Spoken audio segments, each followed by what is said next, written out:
Signal ನಲ್ಲಿ ನಿಂತಾಗ ಮಂಗಳಮುಖಿಯರು ಬಂದು ಹಣ ಕೇಳಿದ್ರೆ ಈ ರಾಶಿಯವರು ಮಾತ್ರ ಮುಖ ಸಿರಿಸಿಕೊಳ್ಳದೆ ಮೊದಲು ಹಣ ಕೊಡ್ಲೇಬೇಕಂತೆ. ನಿಮ್ದು ಇದೇ ರಾಶಿನ ನೋಡಿ.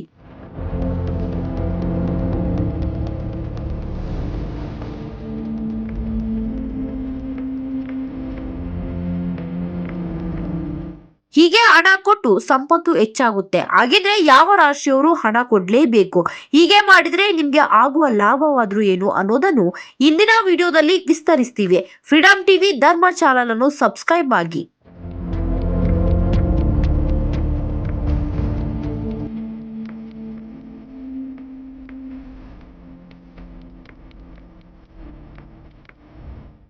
ಪ್ರತಿದಿನ ಟ್ರಾಫಿಕ್ ನಲ್ಲಿ ಆಫೀಸ್ಗೆ ಹೋಗದೆ ಒಂದು ಟೆನ್ಷನ್. ಅದರಲ್ಲೂ ರಸ್ತೆ ಕೆಟ್ಟದಾಗಿದ್ರೆ ಮುಗಿತು. ಅಂದ್ರೆ ನೀವು ಟ್ರಾಫಿಕ್ ನಲ್ಲಿ ನಿಂತಾಗ ಹಲವರು ಮಂದಿ ಭಿಕ್ಷಾಟನೆ ಮಾಡೋದನ್ನು ನೀವು ನೋಡಿರ್ತೀರಾ.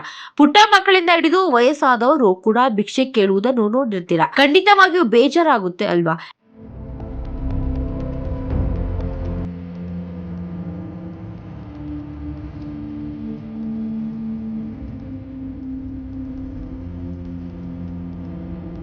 ಇದರ ಜೊತೆಗೆ ಮಂಗಳಮುಖಿಯವರು ಕೂಡ ಸಿಗ್ನಲ್ ಅಲ್ಲಿ ಹಣ ಕೇಳಿಕೊಂಡು ಬರ್ತಾರೆ ಅಲ್ವಾ? ನೀವು ಕೂಡ ಮಂಗಳಮುಖಿಯವರಿಗೆ ಹಣ ನೀಡ್ತಿದ್ದೀರಾ? ಕಷ್ಟದಲ್ಲಿದ್ದಾಗ ಸಹಾಯ ಮಾಡ್ಬೇಕು. ಬೇರೆಯವರಿಗೆ ಸಹಾಯ ಮಾಡಿದ್ರೆ ಒಂದಲ್ಲ ಒಂದು ದಿನ ಆ ಸಹಾಯ ನಮ್ಗೆ ಬೇರೆ ರೂಪದಲ್ಲಿ ಬರುತ್ತೆ ಅಂತ ಹಿರಿಯರು ಹೇಳಿದ್ದನ್ನು ಕೇಳಿದ್ದೇವೆ.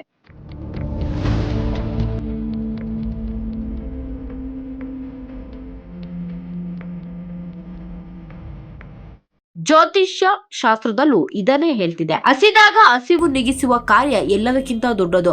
ಮಂಗಳಮುಖಿಯನ್ನು ಮಂಗಳಕಾರ ಎಂದು ಹೇಳಲಾಗ್ತಿದೆ. ಹೀಗಾಗಿ ಮಂಗಳಮುಖಿಯರು ಆಶೀರ್ವಾದ ತುಂಬಾ ಪವರ್ಫುಲ್.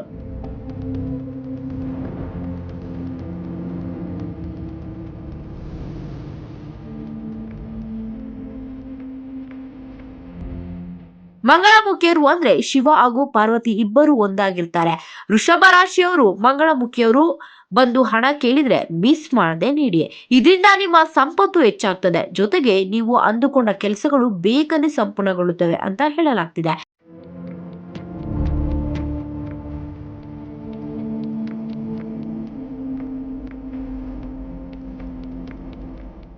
ನಿಜವಾಗಿಯೂ ಮಂಗಳಮುಖಿಯರು ಹಣ ಕೇಳಿದಾಗ ಪ್ರತಿಯೊಬ್ರು ನೀಡುತ್ತಾರೆ. ಮಂಗಳಮುಖಿಯರು ಕೈಯಲ್ಲಿ ದೃಷ್ಟಿ ತೆಗೆಸಿಕೊಂಡ್ರೆ ಒಳ್ಳೇದಾಗುತ್ತೆ ಅನ್ನೋ ಕೆಲ ನಂಬಿಕೆಗಳು ಸಹ ಇವೆ.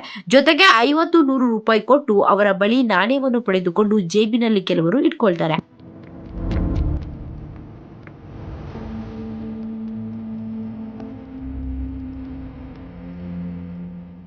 ಮಂಗಳಮುಖಿಯರಿಗೆ ಅವರದೇ ಆದ ವಿಭಿನ್ನ ಲೋಕವಿದೆ. ಅವರನ್ನು ಅನೇಕ ನಂಬಿಕೆಗಳು ಮತ್ತು ಸಂಪ್ರದಾಯಗಳನ್ನು ಹೊಂದಿವೆ. ಅದರ ಬಗ್ಗೆ ಹಲವರಿಗೆ ಬಹಳ ಕಡಿಮೆ ತಿಳುವಳಿಕೆ.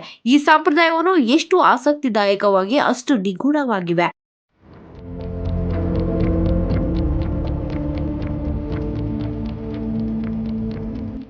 ಮಂಗಳಮುಖಿಯರ ದೇವತೆಯಾದ ಅರಾವಣ ಇತಿಹಾಸವು ಮಹಾಭಾರತಕ್ಕೆ ಸಂಬಂಧಿಸಿದೆ. ಅರಾವಣನು ಅರ್ಜುನ ಮತ್ತು ನಾಗಕನ್ಯಾ ಉಲುಪಿಯ ಮಗ.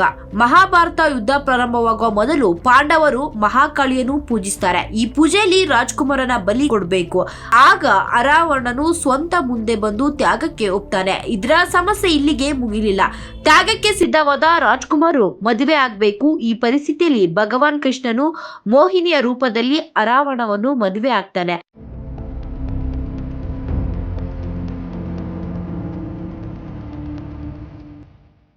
ಅರಾವಣನು ತನ್ನ ತಲೆಯನ್ನು ಕತ್ತರಿಸಿ ದೇವಿಗೆ ಅರ್ಪಿಸ್ತಾನೆ. ಇದು ಸಂಬಂಧಿಸಿದ ತಕ್ಷಣ ಮೋಹಿನಿಯ ರೂಪದಲ್ಲಿ ಕೃಷ್ಣನು ವಿಧಿವೆಯಂತೆ ಅಳಲು ಪ್ರಾರಂಭಿಸ್ತಾರೆ.